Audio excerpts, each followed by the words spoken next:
नमस्कार साथियों, आज हम लोग जयप्रकाश नारायण के जीवन के बारे में और ये जो है माध्यमिक आचार्य के लिए अति महत्वपूर्ण, राजनीति विज्ञान के लिए अति महत्वपूर्ण और इसके साथ साथ आपका नेट और जेट दोनों के लिए जो है महत्वपूर्ण है। तो हम लोग जो है जयप्रकाश नारायण के बारे में अब हम लोग जो है पढ़ना शुरू करते हैं। देखते हैं, पहला क्वेश्चन है जयप्रकाश नारायण का जन्म कब हुआ। तो जयप्रकाश नारायण का जन्म जो है 1904 ईस्वी में होता है। 11 अक्टूबर 1904 ईस्वी में जयप्रकाश नारायण का जन्म होता है। क्वेश्चन नंबर सेकेंड क्या कहता है, जयप्रकाश नारायण का जन्म किस राज्य में हुआ। तो जयप्रकाश नारायण का जन्म उत्तर प्रदेश में होता है। उनका वर्तमान उत्तर प्रदेश के बलिया जिले सिसरिया गांव में हुआ था, लेकिन उसका राजनीतिक क्षेत्र बिहार रहा है। अब हम लोग क्वेश्चन नंबर 3 करते हैं। क्वेश्चन नंबर 3 क्या कहता है, क्वेश्चन नंबर 3 कहता है जयप्रकाश नारायण की शिक्षा कहाँ से हुई। मतलब जहाँ जन्म लेगा वहाँ से तो सबसे पहले स्टार्ट होगा, लेकिन पूरी कहाँ हुई। तो कैलिफोर्निया विश्वविद्यालय अमेरिका में जो उनका शिक्षा जो है कि पूरा होता है। उन्होंने अमेरिका जाकर कैलिफोर्निया यूनिवर्सिटी से समाजशास्त्र की पढ़ाई की थी। क्या पढ़ाई की थी, समाजशास्त्र से जो है पढ़ाई की थी। अब देखिए यहाँ पर एक अति महत्वपूर्ण जानकारी आपके लिए ये है कि ये जो है सेशन जो है MCQ का सेशन है, और MCQ का सेशन आपका जो है रात के 8 बजे आपका जो होता है। इसके बाद जो है आपका इसी का विश्लेषण, इसी का जो है विस्तार पूर्वक आपका जो होगा क्लास वो होगा आपका 9 बजे। तो आप जो है 8 बजे और 9 बजे जो है चैनल से जुड़ना ना भूलें। यहाँ पर MCQ चलेगा। इसके बाद हम लोग जो है कि क्या करेंगे, फिर इसके बाद हम लोग करेंगे इसका विश्लेषण, है ना। तो 9 बजे आप इस वीडियो को ज़रूर देखिएगा। आगे बढ़ते हैं क्वेश्चन नंबर 4। क्वेश्चन नंबर 4 क्या कहता है, क्वेश्चन नंबर 4 कहता है, क्वेश्चन नंबर 4 क्या कहता है जयप्रकाश नारायण को लोक नायक की उपाधि किसने दी। तो जनता के द्वारा जो है जयप्रकाश नारायण को जो है 1974 के दौरान जब मतलब इंदिरा गांधी के खिलाफ जब आंदोलन होना शुरू हुआ, तो उस समय जो है कि वहाँ की जनता जो है उनको जो है लोक नायक का जो है कि उपाधि दिया, जनता का नेता कहा गया। अब आगे बढ़ते हैं क्वेश्चन नंबर 5। क्वेश्चन नंबर 5 क्या कहता है जयप्रकाश नारायण किस आंदोलन के लिए प्रसिद्ध हुए। तो संपूर्ण क्रांति के लिए जो है जयप्रकाश नारायण जो है कि प्रसिद्ध हुए। कब हुआ था, 1974 ईस्वी कहाँ हुआ था। तो ये बिहार से जो है कि ये क्रांति स्टार्ट हुआ था। अब हम लोग क्वेश्चन आगे बढ़ते हैं। क्वेश्चन नंबर 6, संपूर्ण क्रांति का नारा कब दिया गया था। तो कब दिया गया था, तो 1974 ईस्वी में दिया गया था। 5 जून 1974 को पटना के गांधी मैदान से संपूर्ण क्रांति का आह्वान जो है किया गया था। गांधी मैदान से जो है कि आह्वान किया गया था। अब हम लोग जो है कि क्वेश्चन नंबर 7, संपूर्ण क्रांति का आंदोलन का उद्देश्य क्या था। तो इसका उद्देश्य क्या था, संपूर्ण सामाजिक आर्थिक और नैतिक सुधार इसका जो है उद्देश्य था। उनका आंदोलन संपूर्ण व्यवस्था का परिवर्तन के लिए था, ना कि केवल सत्ता परिवर्तन के लिए। अब हम लोग क्वेश्चन नंबर 8 में आते हैं। क्वेश्चन नंबर 8 क्या कहता है, क्वेश्चन नंबर 8, जयप्रकाश नारायण ने किस पार्टी से अपना राजनीतिक जीवन शुरू किया था। तो जो है कि हर कोई जो है कि उस समय जो है जो पार्टी का इस्तेमाल करा, जो पार्टी शामिल हुआ वो कांग्रेस पार्टी। प्रारंभ में भारतीय राष्ट्रीय कांग्रेस से जुड़े और बाद में समाजवादी विचारधारा की ओर झुके, और ये जो है कि दल विहीन राजनीति करना चाहते थे। मतलब किसी दल में जाना ही नहीं चाहते थे, दल का समर्थक है ही नहीं JP नारायण। अब जो है क्वेश्चन नंबर 9। क्वेश्चन नंबर 9 क्या कहता है, थोड़ा सा देखते हैं। कांग्रेस सोशलिस्ट पार्टी की स्थापना कब हुई। तो 1934 ईस्वी में जो है आपका जो है कांग्रेस सोशलिस्ट पार्टी का स्थापना होती है। कांग्रेस के भीतर समाजवादी विचारधारा फैलाने के लिए 1934 में JP ने कांग्रेस सोशलिस्ट पार्टी का स्थापना करते हैं 1934 ईस्वी में। अब हम लोग जो है क्वेश्चन नंबर 10 देखते हैं। कांग्रेस सोशलिस्ट पार्टी के संस्थापक कौन थे। तो जाहिर सा है कि ये सारे जो है कि डॉक्टर लोहिया, आचार्य नरेंद्र देव और जयप्रकाश नारायण, ये तीनों जो है कि आपका जो है कि कांग्रेस क्या कहते हैं कांग्रेस सोशलिस्ट पार्टी के संस्थापक थे। कब हुआ था, 1934 में आर्य नरेंद्र देव, डॉक्टर लोहिया और जयप्रकाश नारायण ने मिलकर ये पार्टी की स्थापना की थी, कांग्रेस सोशलिस्ट पार्टी। अब हम लोग जो है 11 नंबर क्वेश्चन देखते हैं। जयप्रकाश नारायण को किस पुरस्कार से सम्मानित किया गया था। तो किस पुरस्कार से सम्मानित किया गया था। तो जयप्रकाश नारायण को भारत रत्न 1999 में जो भारत रत्न से सम्मानित किया गया था। नीचे क्वेश्चन नंबर 12। क्वेश्चन नंबर 12 है 1974 के आंदोलन का केंद्र किस राज्य में था। तो बिहार जो है किसका केंद्र रहा 1974 ईस्वी में JP नारायण के द्वारा जो ये आंदोलन किया गया था। यह आंदोलन पटना से शुरू हुआ, गांधी मैदान में पूरे बिहार में फैल गया। अब जो है क्वेश्चन नंबर आपका जो है 13, जयप्रकाश नारायण का राजनीतिक गुरु कौन थे? तो राजनीतिक गुरु जो है कि महात्मा गांधी को ही माना जाता है। राजनीतिक गुरु महात्मा गांधी, वे गांधी जी के आदर्शों से प्रभावित थे और सर्वोदय विचारधारा को अपनाया था।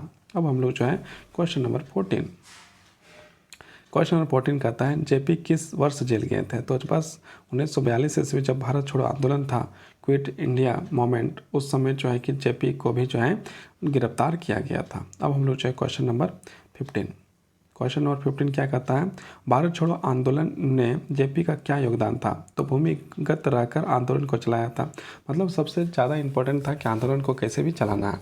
तो चलाने का काम जो है कि जेपी नारायण के द्वारा किया गया था, भूमिगत मतलब छुप के, वे भूमिगत रहकर आंदोलन को संगठित करते रहे। अब हम लोग जो है क्वेश्चन नंबर 16 में आ गया। क्वेश्चन नंबर 16 क्या कहता है?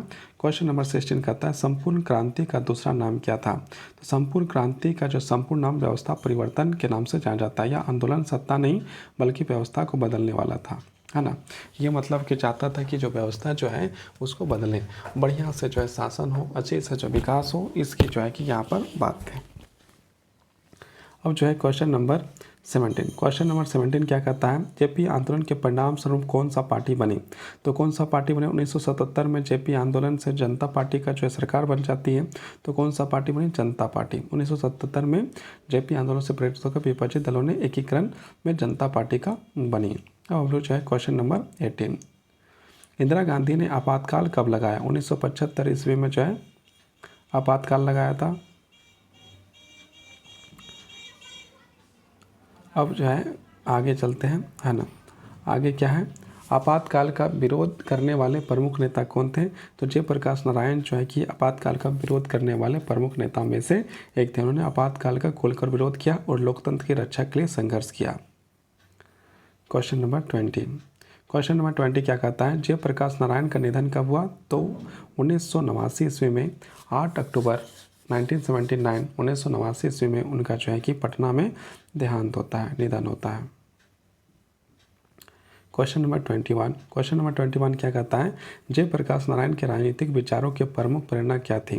तो क्या थी? तो गांधीवादी जो थे। जेपी ने गांधीवादी अहिंसा, सत्य और सर्वोदय का विचारधारा को अपनाया था। अब जो है क्वेश्चन नंबर 22 क्या कहता है जयप्रकाश नारायण ने स्वतंत्रता के बाद राजनीति क्यों छोड़ी? नैतिक कारणों के कारण से जो है कि राजनीति छोड़ा। उन्होंने कहा कि सत्ता नहीं सेवा उनका लक्ष्य है, इसलिए उन्होंने सक्रिय राजनीति से संन्यास ले लिया। अब जो है क्वेश्चन नंबर 23 क्या कहता है स्वतंत्रता के बाद जेपी किस आंदोलन से जुड़े? तो सर्वोदय आंदोलन से जो है कि जेपी जी जुड़े थे। उन्होंने विनोबा भावे का भूदान आंदोलन का सर्वोदय कार्यक्रमों से भाग लिया। अब जो है क्वेश्चन नंबर आपका जो है 24 क्या कहता है संपूर्ण क्रांति का अर्थ क्या है? तो व्यवस्था परिवर्तन को ही संपूर्ण क्रांति कहा जाता है। जेपी ने कहा संपूर्ण क्रांति का लक्ष्य संपूर्ण व्यवस्था का बदलना है। क्वेश्चन नंबर 25 क्या कहता है जयप्रकाश नारायण 1974 के आंदोलन में किस वर्ग के विशेष रूप से प्रेरित किया? तो किस रूप से प्रेरित किया? तो छात्र को जो है कि सबसे ज़्यादा प्रेरित हुए थे। अब हम लोग क्वेश्चन नंबर 26 आ गए। 26 क्या कहता है बिहार आंदोलन का नेतृत्व किस संगठन ने प्रारंभ किया था? तो किसने किया था? बिहार छात्र संघर्ष समिति के द्वारा किया गया था। इस समिति ने छात्र नेताओं ने जेपी के आंदोलन को नेतृत्व देने का अनुरोध किया था, मतलब उनसे चाहे अनुरोध किया गया था। जेपी ने किसे लोकतंत्र की आत्मा कहा था? तो जनता को जो है कि जेपी ने लोकतंत्र की आत्मा कहा था। जेपी का विश्वास था कि लोकतंत्र की असली शक्ति जनता के हाथों में है। क्वेश्चन नंबर 28 क्या कहता है 28 कहता है जयप्रकाश नारायण ने आपातकाल के समय क्या कहा था? लोकतंत्र संकट में है। लोकतंत्र जो है संकट, उन्होंने आपातकाल का विरोध करते हुए कहा देश में लोकतंत्र का गला घोटा जा रहा है। 29 जयप्रकाश नारायण का प्रसिद्ध नारा क्या था? हाँ ना, तो ये जो है कि प्रसिद्ध नारा देखिएगा तो उनका जो है कि संपूर्ण क्रांति 1974 5 जून 1974 को पटना गांधी मैदान में दिया गया नारा ऐतिहासिक बन गया, संपूर्ण क्रांति। अब जो है क्वेश्चन नंबर 30 जेपी आंदोलन के कारण 1977 में कौन सा ऐतिहासिक घटना हुई? कांग्रेस की हार हो गई और जनता पार्टी का जो है सरकार बन गया। उसमें जो मोरारजी देसाई जो है कि प्रधानमंत्री बनते हैं। जनता पार्टी के सरकार के प्रधानमंत्री कौन थे? तो मोरारजी देसाई थे। बाद में जो है कि इनका भी जो है कि छोड़ना पड़ा और फिर जो है कि बन जाते हैं चौधरी चरण सिंह। जेपी आंदोलन, जेपी ने किसे संपूर्ण क्रांति का आधार बताया था? तो नैतिकता को जो है कि आधार बताया था। उन्होंने कहा कि बिना नैतिकता का कोई भी क्रांति अस्थायी नहीं हो सकती है। 33 जयप्रकाश नारायण का जीवन साथी कौन कौन थे? तो जो प्रभात देवी उनकी पत्नी का नाम है। प्रभात देवी समाज सेवा से जुड़ी थी और महिला आंदोलन में सक्रिय थी। क्वेश्चन नंबर 34 जेपी को कौन सा नाम लोकप्रिय रूप से मिला? तो क्या मिला? लोक नायक। लोगों ने जो है कि जेपी का नाम लोक नायक का उपाधि दिया। जेपी ने कहा सत्ता की राजनीति नहीं, जेपी ने कहा सत्ता की राजनीति नहीं कि राजनीति, तो मतलब क्या है इसमें कि सत्ता की राजनीति नहीं, सेवा की राजनीति होना चाहिए। ये जो है कि आपका ऑप्शन नंबर ए सही हो जाएगा। 36 में क्या कहा है? जयप्रकाश नारायण किस दार्शनिक विचार से सबसे अधिक सहमत थे? तो किससे सहमत थे? अहिंसक समाजवाद से। जेपी ने समाज में परिवर्तन लाने का माध्यम क्या बताया? तो जन जागरण को जो है कि जेपी नारायण ने बताया था समाज में परिवर्तन लाने का। क्वेश्चन नंबर 38 आपातकाल में जेपी को कहाँ रखा गया था? तो पुणे में जो है कि जेपी को रखा गया था। उन्हें आपातकाल के दौरान पुणे की जेल में रखा गया था। जेपी का स्वास्थ्य किस बीमारी से बिगड़ा था? तो गुर्दे की बीमारी से जो है स्वास्थ्य, आपातकाल के समय जेल में रहने के कारण उनकी किडनी खराब हो गई थी। क्वेश्चन नंबर 40 जेपी ने अपने जीवन में किस मूल्यों पर जोर दिया था? तो किस में दिया था? सत्य, अहिंसा और सेवा। वे गांधी जी के इन तीनों मूल्यों पर आधारित जीवन जीते थे। जेपी ने किसे लोकतंत्र की रक्षा का प्रमुख माध्यम माना? तो ये जनता की जागरूकता जो है कि सबसे ज़्यादा जो लोकतंत्र की रक्षा करने का कार्य करती है। उन्होंने कहा कि जब जनता जागरूक होगी तभी लोकतंत्र जीवित रहेगा, इसलिए जनता को जो जागरूक होना बहुत ज़रूरी है। जनता सरकार की स्थापना का प्रेरक कौन था? तो जेपी नारायण। जयप्रकाश नारायण ने कहा राजनीति में नैतिकता का स्थान सर्वोपरि होना चाहिए। उन्हें नैतिकता का राजनीति का लोकतंत्र के आधार माना था। क्वेश्चन नंबर 44 जयप्रकाश नारायण का मरणोपरांत भारत रत्न कब मिला था? तो 99 अटल बिहारी वाजपेयी की सरकार के समय मिला था। जेपी का प्रसिद्ध ग्रंथ कौन सा है? तो लोकतंत्र और समाजवाद। इस ग्रंथ में उन्होंने लोकतंत्र और नैतिकता के समाजवादी विचारों को प्रकट किया है। जेपी किस आंदोलन में विनोबा भावे का सहयोगी बने? तो भूदान आंदोलन जो है कि विनोबा भावे का आंदोलन था, उसमें जो है सहयोगी सक्रिय भूमिका निभाए। जयप्रकाश नारायण का निधन किस शहर में हुआ था? तो पटना में ही 8 अक्टूबर 1989 में पटना में उनका निधन हुआ।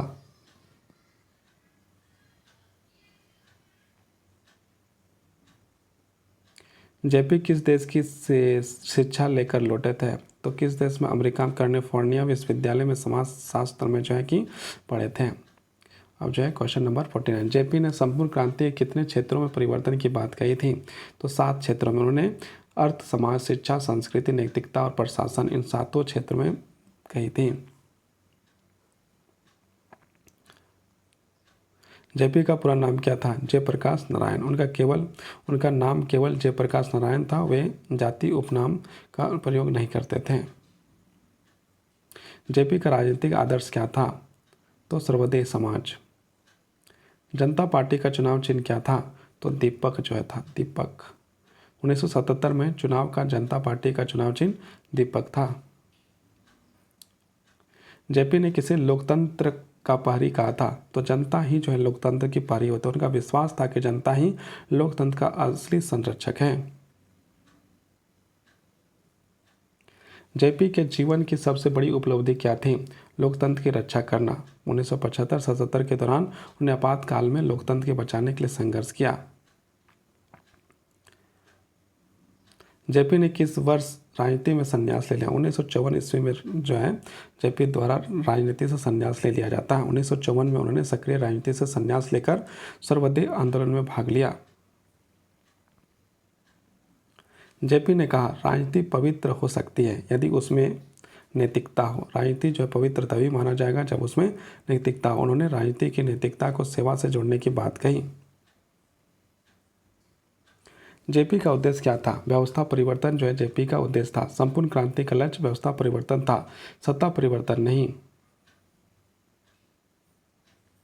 जेपी ने किसे लोकतंत्र का केंद्र बताया था? ग्राम पंचायत को जो है कि जेपी ने आपका लोकतंत्र का केंद्र बताया था। और आज का जो है कि अंतिम सवाल, जयप्रकाश नारायण का आदर्श वाक्य क्या था? संपूर्ण क्रांति जो है कि उनका आदर्श वाक्य था। ये उनका जीवन दर्शन है और संघर्ष का प्रतीक बन गया। और ये जो है आपका समाप्त हो गया जयप्रकाश नारायण का MCQ। आप इसे जो है कि सुनिए, एक बार सुनिए, 2 बार सुनिए, जितना बार सुनने का मन करे उतना बार सुनिए। किसी प्रकार का कोई शुल्क नहीं लगेगा, इसलिए जितना सुनना है सुनिए। और सबसे इम्पोर्टेंट बात यह है कि इसका विश्लेषण जो है कि कुछ देर के बाद 8 बजे ये MCQ है, तो 9 बजे आपका इसका विश्लेषण आएगा। तो आप विश्लेषण इसका देख सकते हैं और समझ सकते हैं। बहुत बहुत धन्यवाद, बहुत बहुत आभार। आप लाइक करें, सब्सक्राइब करें, जिससे हमको भी कुछ मिले, पैसा वैसा मिलेगा यदि आप लाइक सब्सक्राइब करते हैं तो ना, वो भी मिल सकता है रिवॉर्ड के रूप में। तो मिले ना मिले वो अलग बात है, लेकिन एक प्रकार से हमको भी पढ़ाने में मज़ा आ रहा है, आपको भी पढ़ने में यदि मज़ा आ रहा है तो सुनिए। बहुत बहुत धन्यवाद, बहुत बहुत आभार।